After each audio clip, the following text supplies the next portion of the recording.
हाँ, दो दो पोल्ट्री फार्म अच्छे निकल जाएंगे। अरे 2 से ज्यादा बनी। ये तो सोलर जो है, 3 बनी थी।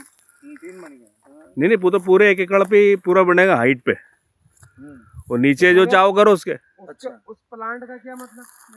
उससे वो बिजली जनरेट होगी। तो प्लांट अपन क्या मशीन डलेगी, क्या रहेगा? नहीं, मशीन कुछ नहीं उसके अंदर, तो वो नीचे से ना ऊपर ये वो बन जाएगा। पाइपलाइन की घड़ी या पाइपलाइन